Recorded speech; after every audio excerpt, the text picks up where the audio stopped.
우리 삶에는 우선순위라는 것이 있죠. 가장 중요하다고 생각하는 것, 다른 것을 다 제쳐두고서라도 반드시 이루어야만 한다고 생각하는 일을 최우선으로 정해놓고 흔들림 없이 지켜나갈 때에 바른 길을 갈 수가 있고 환경에 상관없이 최종 목표에 도달할 수가 있는 것입니다. 오늘 본문은 예수님이 마르다와 마리아 자매의 집에 초청을 받아 가신 자리에서 있었던 사건입니다. 38절 보시면 그들이 길 갈 때에 예수께서 한 마을에 들어가심에 마르다라 이름하는 한 여자가 자기 집으로 영접하더라. 이 말씀 보면 그들이 길 갈 때에 그랬는데 앞서 9장에서 오병이어의 사건이 있었죠. 그리고 그 뒤에 예수님이 제자들에게 무리들이 나를 누구라 하느냐 물으셨어요. 그리고 제자들은 또 너희들은 또 나를 누구라고 생각하느냐 이렇게 물으셨죠. 그때 베드로가 주는 그리스도시요 살아계신 하나님의 아들이십니다 대답했습니다. 그러자 예수님은 베드로의 고백을 반석 같은 믿음이라고 칭찬하시면서 대뜸 예루살렘에서 대제사장들과 서기관들에게 넘겨져 죽게 되실 것과 사흘 후에 살아나게 되실 것을 제자들에게 말씀해 주셨습니다. 제자들이 예수님과 함께 그 반석 같은 믿음을 바탕으로 가야 될 길이 어떤 길인지를 가르쳐 주신 것이죠. 여기 말씀에는 길 갈 때 이렇게 표현했지만 예수님이 이렇게 제자들과 함께 가신 길은 분명한 목적이 있는 길, 십자가와 부활을 최우선에 두신, 그래서 예루살렘 특별히 골고다 언덕을 향하는 길이었습니다. 한 마을에 들어가심에 그랬는데 다른 복음서와 비교해 보면 이곳이 베단이라고 하는 것을 알 수 있습니다. 또 마르다를 일컬어서 한 여자라고 말씀합니다. 마르다는 오빠 나사로 또 누이 마리아와 함께 예수님과 막역한 사이죠. 그런데 왜 오늘 본문에는 마르다를 콕 집어가지고 한 여자 또 그가 사는 동네를 한 동네 이렇게 불특정 대명사를 이렇게 붙여서 칭했을까요? 이 말씀을 통해서 우리에게 깨닫게 하고자 하는 특별한 의도가 있기 때문입니다. 많은 그리스도인들이 예수님을 영접해 놓고도 예수님처럼 하나님의 자녀, 예수님의 형제 자매가 되는 그런 은혜를 받았음에도 불구하고 삶의 우선순위를 바로 세우지 못해서 그 관계를 다 훼손시키고 마는 경우가 얼마나 많은지 모릅니다. 예수님과 우리는 막연한 관계가 아니라 불투명한 관계가 아니라 막역한 관계입니다. 주님의 십자가로 맺어진 관계, 주님의 보혈로 하나 된 관계, 그 관계가 훼손되지 않으려면 삶의 우선순위가 분명하고 바로 세워져야 되는 것입니다. 39절 보십시오. 그에게 마리아라 하는 동생이 있어 주의 발치에 앉아 그의 말씀을 듣더니, 마르다의 동생 마리아는 한 여자 이런 어떤 불특정 대명사가 붙여지지 않죠. 명확하게 마리아의 이름이 바로 나오는 것을 이 말씀 가운데서 우리가 발견하게 됩니다. 마리아는 삶의 우선순위를 중요하게 생각하는 사람이었고 분명하게 정한 사람이었습니다. 주의 발치에 앉아 그의 말씀을 듣더니, 발치라고 하는 말은 아주 가까운 거리를 말하는 거죠. 마리아는 예수님과 아주 가까이 있었습니다. 그만큼 예수님과의 관계를 친밀하게 유지했던 것입니다. 즉 마리아의 최우선 순위는 주님이었습니다. 보통 우리가 이 말씀을 묵상할 때에 말씀을 들었다 그런 표현 때문에 예배를 우선순위에 두어야 된다, 말씀을 우선순위에 두어야 된다 그런 메시지를 받게 되는데 중요한 메시지죠. 그러나 사실 그조차도 부수적인 것일 뿐입니다. 예배를 우선하는 것, 말씀을 우선하는 것 중요합니다. 그러나 그보다 더 우선순위에 있어야 하는 것은 주님입니다. 믿습니까? 주님을 알기 위해서 우리가 말씀을 가까이 해야지 되는 것이고, 주님과 친밀하기 위해서 우리가 기도도 하고 주님과 연합하기 위해서 예배도 하는 것이지 그 자체가 최우선이 되는 건 아니거든요. 저는 저와 여러분이 항상 주님을 갈망하고 주님과 친밀하게 되기를 주님께 기도하며 나아갈 수 있게 되길 바랍니다. 주님이 우리 인생의 최우선이 되면 우리가 예수님을 닮게 돼 있어요. 신앙생활의 목표, 최종 목적을 이루게 되는 거죠. 저는 저와 여러분의 최우선의 목적이, 최종 목적이 거기에 있는 것이라고 믿습니다. 예수님을 제대로 믿지 않는 사람, 또 하나님에 대해서 제대로 알지 못하고 그저 교회 다니는 사람은 다른 목적 두고 있겠죠. 그러나 신앙이 제대로 세워져 있고 뭔가 믿음으로 살려고 하는 사람은 다 거기에다가 신앙생활의 최종 목적을 두고 있는 것 아니겠습니까? 예수님을 최우선으로 살면 그런 놀라운 은혜가 우리 삶 가운데 이루어지게 되는 거죠. 발치는 또 발 아래라는 의미도 있습니다. 마리아는 발 아래의 여인이었습니다. 오늘 말씀에도 보다시피 예수님의 발치 아래에서, 발 아래에서 말씀을 들었고요. 죽은 오빠를 살리기 위해서 나중에 예수님이 나사로의 집에 찾아오셨을 때 또 이 마리아는 예수님의 발 아래에 엎드렸습니다. 또 향유 옥합을 깨뜨려서 예수님께 부어드릴 때에도 예수님의 발 아래에 엎드린 여인이 마리아입니다. 성경에는 향유를 부어드린 마리아가 두 사람이 나오는데 한 사람은 막달라 마리아요, 또 한 사람은 여기 나사로의 누이 마리아입니다. 예수님을 최우선으로 살면 발 아래에 거하게 되는 거죠. 발 아래에 거하게 된다는 것은 뭡니까? 예수님처럼 겸손해진다는 것입니다.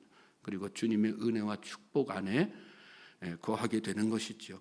잠언 3장 34절 보면 진실로 그는 거만한 자를 비웃으시며 겸손한 자에게 은혜를 베푸시나니, 또 잠언 22장 4절에는 겸손과 여호와를 경외함의 보상은 재물과 영광과 생명이니라, 이렇게 말씀했습니다.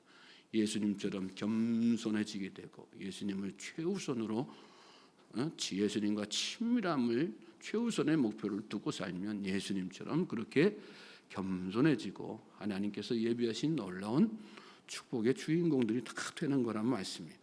예수님은 마태복음 11장 29절에서 나는 마음이 온유하고 겸손하니 나의 멍에를 메고 내게 배우라, 이렇게 말씀하셨습니다. 예수님이 3년 공생의 기간 동안에 제자들을 데리시고 이런 모양 저런 모양으로 제자의 길을 이렇게 가르쳐 주셨지만요, 이렇게 직접적으로 너희는 내게 배우라 이렇게 말씀하신 곳은 여기가 유일합니다. 겸손이 그만큼 중요하다는 말씀이죠. 그리고 겸손할 수 있는 유일한 방법이 주님과 친밀하게 지내는 것뿐이라는 말씀을 더불어서 하신 것입니다. 그렇습니다. 겸손은 의지로 되는 건 아니죠. 배우라 하셨으니 배워야 되겠다 생각하면 겸손해집니까? 우리가 생각해야 되는 것은 왜 주님의 겸손이 배워지지 않을까? 이렇게 배우라 말씀하셨는데 왜 배워지지 않을까?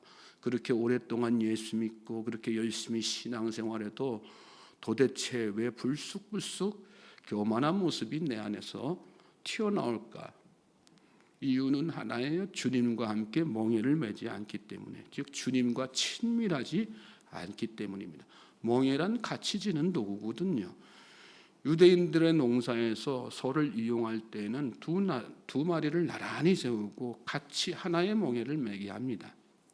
나의 멍에를 매라는 말씀은 주님과 그만큼 같이 친밀하게 한 자리에 서라는 그런 말씀이거든요. 저는 저와 여러분이 주님과 친밀함으로 나아갈 수 있게 되길 바랍니다. 그래서 주님의 그 겸손함이 우리 안에 제대로 배워지고 그로 말미암아서 하나님께서 예비하신 겸손한 사람에게 주시는 놀라운 축복과 은혜가 차고 넘치게 되기를 주님의 이름으로 소망하고 축복합니다. 또 예수님을 최우선으로 살면 예수님처럼 말씀에 순종하는 사람이 됩니다. 마리아는 여기 말씀 보면 말씀에 귀를 기울였어요. 듣더니 그랬는데 헬라어로 에쿠엔이라고 합니다. 경청한다는 뜻입니다. 경청은 상대방에 대한 존중과 사랑, 친밀함을 바탕으로 겸손히 말씀에 순종하는 태도입니다. 예수님이 아버지에게 하셨던 것이 그런 순종 아니겠어요? 예수님처럼 순종하는 자가 되고 예수님처럼 하늘 보좌의 주인공이 되는 것이죠. 마리아의 마음속에는 이처럼 온통 예수님밖에 없습니다. 예수님이 마리아에게 최우선 순위였던 것입니다. 반면에 마르다는 마음이 분주했습니다. 주님보다 다른 것을 우선순위에 둔 것입니다. 40절 말씀 보십시오. 마르다는 준비하는 일이 많아 마음이 분주한지라 예수께 나아가 이르되 주여 내 동생이 나 혼자 일하게 두는 것을 생각하지 아니하시나이까 그를 명하사 나를 도와주라 하소서. 마리아는 지금 부엌에 있는 거죠. 예수님께 드릴 음식을 준비하고 있었을 것입니다. 예수님께 드릴 음식 준비하느라고 정작 예수님과 떨어진 곳에 있는 것입니다. 오늘 우리에게도 이런 경험이 있지 않습니까? 나는 주님의 일이라고 열심히 했는데 도리어 주님과 관계는 더 멀어진 그런 경험 말입니다.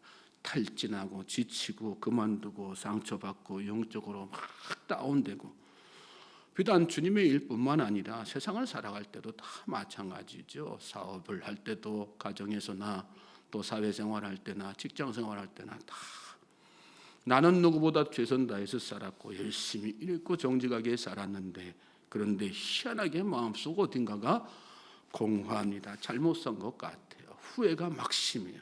기쁨이 없고 평강이 없습니다.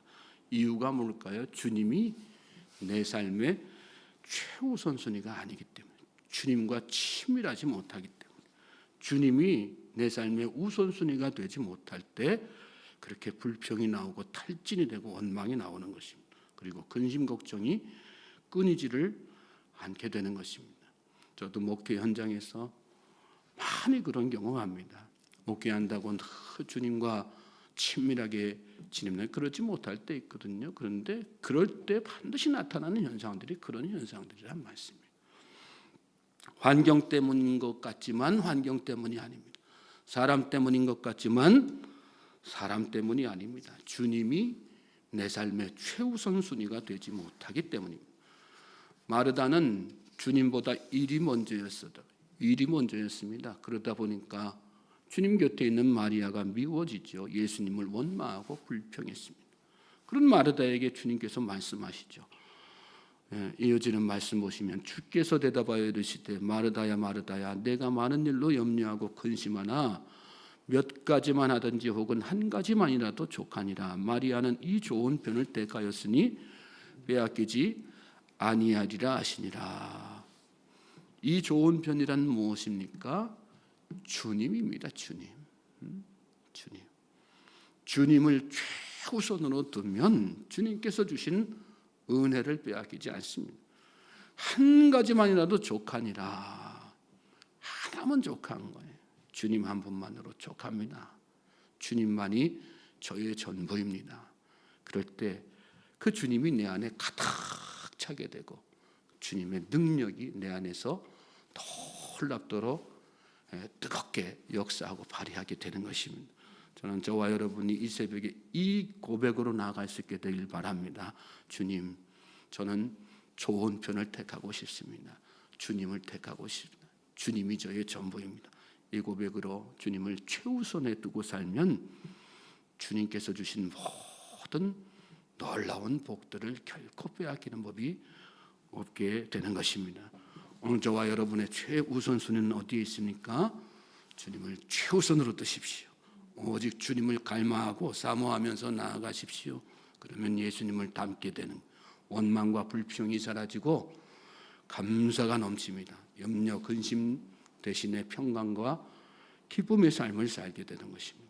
오늘 하루가 저와 여러분에게 그런 복된 날 되기를 다시 한번 주님의 이름으로 소망하고 축복합니다.